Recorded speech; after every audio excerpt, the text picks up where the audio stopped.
name is Chef Erica, and I am an adjunct chef instructor here at Kemmons Wilson Culinary Institute. Today we are going to be making Korean Japchae, which is Korean sweet potato noodles. They're very interesting looking. A lot of people compare them to squid tentacles, but they are nothing like squid tentacles, and they taste even better than squid tentacles. It's a very simple recipe, something you guys can make at home. It's just a little time consuming, as are most stir fries, because it takes a lot of prep. So before we start our stir fry, we need to make sure that we have all of our mise en place done. And the general rule with stir fry, especially stir fries that are heavy in vegetables, there's a lot of prep to do beforehand. So make sure you get all your prep done before you even start in this recipe, otherwise you're going to have a really hard time. And we are going to julienne this onion. I'm going to start from the right side, or left side if you're a lefty, of my onion, and just start cutting very thin lengths. And we are going to thinly slice our celery. The purpose of cutting all of your vegetables the same size and generally the same uniform length is important because you want everything to cook as evenly as possible. I'm going to cut it in half crosswise again, and I'm going to julienne my celery as thin as possible. And all I'm doing is just rocking my knife back and forth, making sure that I'm watching what I am doing, and then I have full control of my knife. So your knife cuts really make a difference here. The next step is we need to square off our carrot, because as you can see, it's rather round and it rolls around on our cutting board. So what I like to do is I like to take my knife and cut one flat side so I have a nice flat surface for my carrot to lay on. Next, I'm going to square off my carrot's other sides, again keeping the scrap because that can go inside of a stock.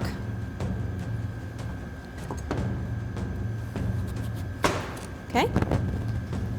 So I'm going to cut my squared off carrot into very thin logs, or planks if you will. And the goal is to get them as thin as possible. That way your carrots cook as quickly as possible. So now that I've got a nice thin plank, I'm going to do the same thing like I did with my celery, where I'm going to cut it into nice thin lengths.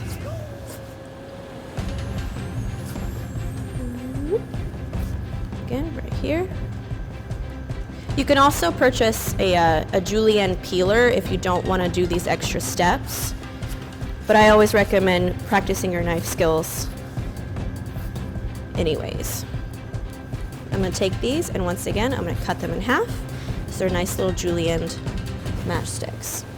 There's no one way to fabricate a pepper, but the easiest way that I've found is to start by cutting off the very tip top. But make sure you reserve this red pepper around the stem, because this is 100% usable product. Okay, so don't throw that away. Next, our main goal is to get the pepper fruit and remove the seeds. So the easiest way to do that without getting seeds all over your cutting board is to separate this seed pod from the membrane inside of the fruit. So what I do is I'll just run my knife in and around. Okay, and then I can easily remove the seed pod and any extra seeds that remain on the actual pepper itself. The goal is to get all of the seeds out, because they will burn if you keep them inside of your peppers and inside of your wok when you stir fry. Okay, so the next step is just to cut it in little walls or planks. Okay, and then from here we can julienne. Okay, the general rule when you're julienning peppers or dicing peppers or cutting peppers in general is to actually flip it over so the firmer skin is on the outside. That way you are ensuring that your knife is cutting all the way through your pepper. So again, nice thin strips. We have for the vegetables, we have our bok choy. I prefer using bok choy in my stir fries mainly because of the water content of it and the natural flavors of bok choy compared to other cabbages like red cabbage or Napa cabbage. Okay, really any cabbage will do, so replace your favorite cabbage with whatever you've got inside of your stir fry. All I'm doing is just peeling the leaves, the central leaves from the root. okay? And from here, I can leave these little tiny pieces as a garnish, and I can utilize these bigger pieces inside of my stir fry. So what I like to do is the top of the greens of bok choy tend to cook much like spinach does, to where it wilts really quickly. So I'm going to separate my greens from the actual cabbage itself, okay? And much like we did with our celery, I'm just gonna cut off these little dirty ends, because again, you don't really want that earthy dirt flavor inside of your stir fry. Okay, throw these away. All right, and same thing with the julienne. You're gonna start by kind of pushing your bok choy flat and thinly julienne. And with the greens, I'm gonna again treat this like I do spinach, or I'm just gonna kind of stack my leaves together. And this knife cut is called a chiffonade, where I stack all my leaves together and I'm gonna roll them up like a tiny little cigarette. And I'm going to just do a light slice. And this will provide a nice pop of color inside of my stir fry. Now for my aromatics. I like to do the aromatics last, because the more that you process aromatics, the more it leaches onto your cutting board, and you just get less flavor in that way. So what I'm going to do is I'm going to take some fresh ginger. You can either peel it with a peeler. Some people like to use a spoon and run it up underneath the ginger. What I like to do is just use my knife, because we use what we got at the time. And just as close to the skin as possible, peel that ginger. I'm just going to do a nice, quick, fine chop. Where I'm going to start by just cutting it into thinner pieces and then chopping. So how I like to chop is I will take the tip of my knife and place it over the pile of whatever I'm about to chop. My other hand is going to create a straight fingered high five and rest on the very tip of my knife. My knife hand has a strong and firm pinch grip up on my bolster, and all I'm going to do is just rock up and down over the ginger. Eventually, once you get comfortable with that motion, you can then rock upwards and downwards. You might need to stop and reconsolidate your pile every once in a while, but that's the general rule of a chop. So first we need to peel our garlic. So what I like to do is, if you don't have a garlic peeler device, just take the flat edge of your knife, flip the blade away from you, and you're going to just hit the blade downward until it pops. That way the skin will come off much easier in one whole piece. So much like our ginger, I'm going to cut this into slices and then start my chopping process.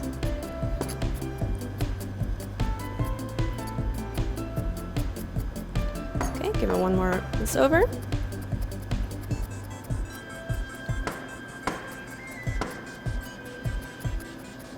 Okay, got a nice amount of garlic here. So now I've got my green onion. So in Asian cuisine, they tend to utilize the entire green onion, okay? However, the different parts of the green onion are utilized in two different ways. Since the dark green part is more fragile, the longer it cooks, the more slimy and gross it gets. And again, we're not going for slimy gross. The white part is more fibrous and thicker, so it can withstand much more heat. So what they do is they will separate the whites from the greens, save the greens for garnish or for last minute, and the whites can actually get cooked down, okay? I'm gonna very carefully remove my root end, okay?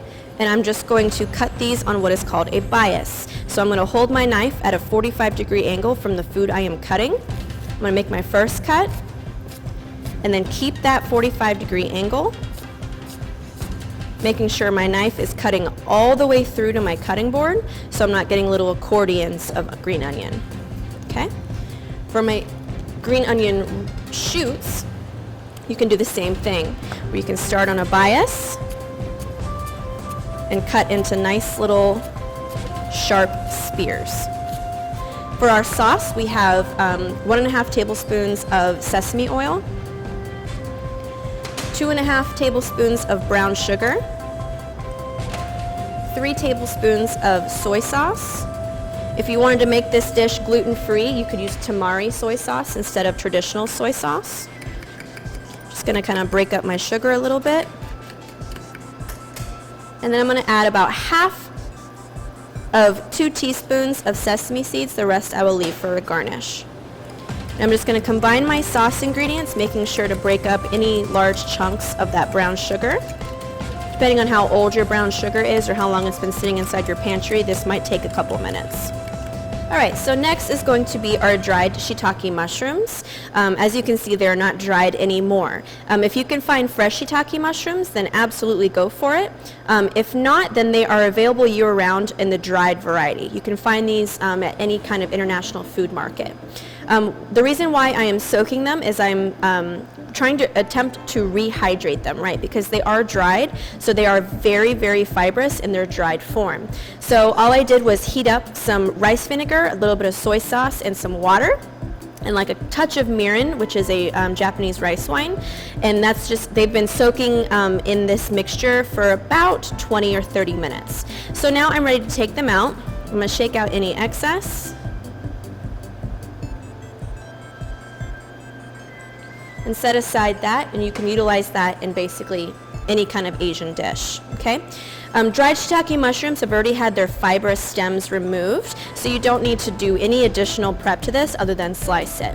So again, flat side down, I'm gonna hold my mushroom in place. Whoop. A little slippery.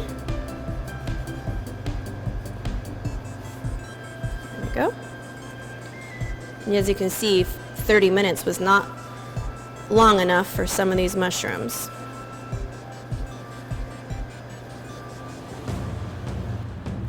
So now that we've got all of our vegetables cut, all of our sauce made, and all of our mise en place out of the way, we're ready for the important part, which is cooking all of it. So bring all your ingredients over to the stove.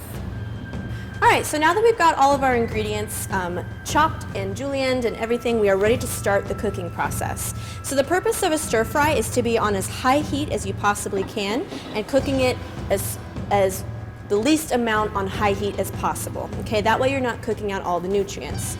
So first I recommend using a cast iron wok, or if you just got a stainless steel wok at home, this heat up process is going to take a little bit longer.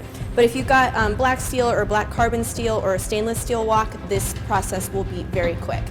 So essentially we're heating up our wok until it starts to smoke. That means that our oil is ready. You will also know that it is ready because it'll move freely inside of your pan. And if you kind of shift it down towards you and you see a shimmering inside of your oil, if you guys can see that, that means your oil is ready too. Okay, so first we're going to start with the vegetables that take the longest to cook down, and in this case it's going to be our onion and our green onion, as well as our mushrooms.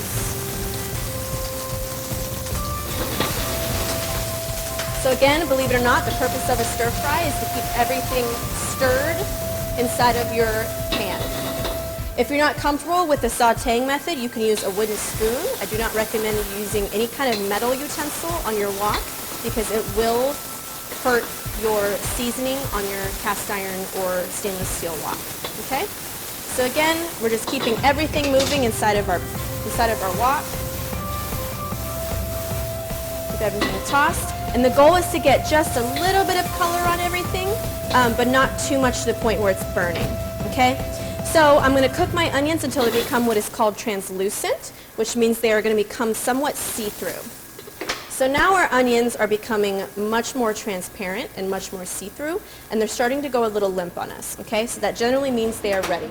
So the next step is going to be adding our red peppers, our carrots, our celery, and our bok choy. Again, keep things moving. Get those stir-fry muscles moving. And you want to make sure that things aren't getting too dark. So if you're starting to get a little char, especially on your mushrooms, what you can do is turn your heat down just a little bit. And we're going to add a little bit of our marinade. And this just gets things a little bit wetter inside of our pan. so it doesn't char as much. Okay? It'll also start seasoning our vegetables. Okay? So once our vegetables have all become a great consistency and are relatively cooked to the point where they're cooked but they're still crisp, then we are ready for the next step, which is going to be adding our noodles. Now our noodles have been pre-cooked beforehand. You would cook them just like you would if you've ever cooked vermicelli noodles or rice noodles before, or pad thai noodles before.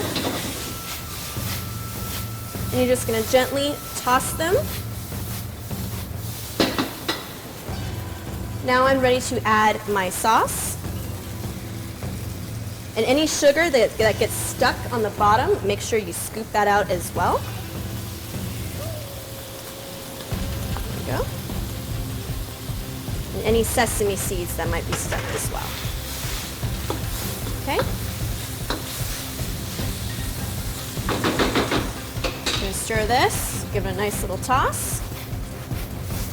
And at this point, your stir fry is going to change the color of the soy sauce that we added, the soy sauce that we added into it. It's at this point that I actually have a little secret that I like to do when I make my stir fry. Especially if you're a beginner or you've never made stir fry before, adding really small pieces of minced garlic and ginger on a very high heat will burn almost instantly. Okay, so instead what I like to do is once I have my vegetables and noodles nice and heated, then I add my aromatics. And the residual heat from the noodles and from the vegetables are going to cook my aromatics for me.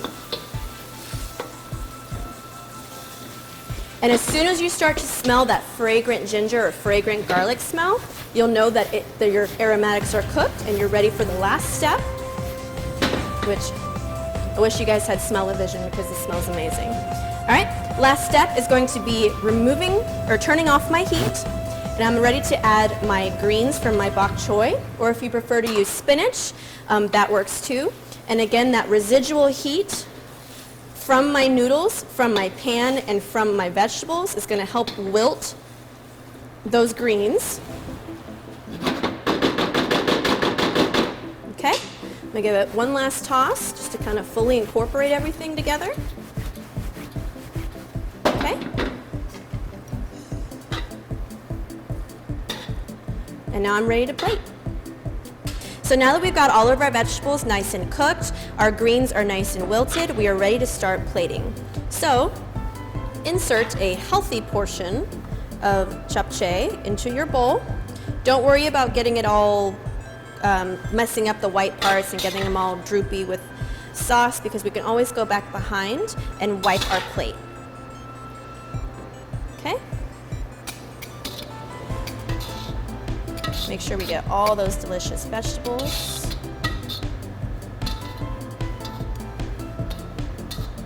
Okay, beautiful arrangement of color. Okay, and now we are ready for garnishing.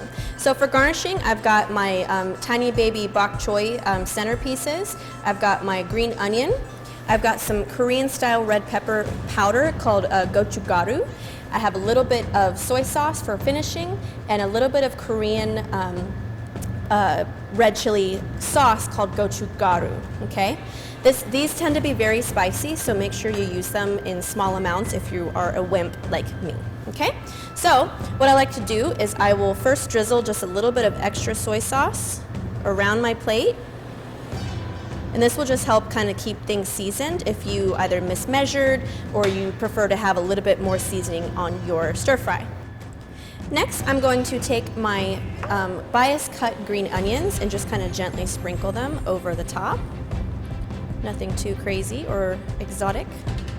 Okay. Next, I'm going to take my gochugaru, which is my spicy chili paste.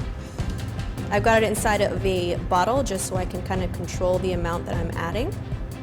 Add a nice little healthy drizzle. We're going to add our beautiful tiny little baby bok choy miniature leaves. I like to take this thinnest part of the green onion and just kind of crumple it and it kind of just adds a nice little like abstract garnish. Okay, and then last but not least, our gochugaru. Just a nice little pop of color. Okay, and there you have it. Japchae, Korean style. For more information about our Culinary Essentials Certificate, 4-year degree program, public classes, or any of our other programs, please visit us at memphis.edu/culinary.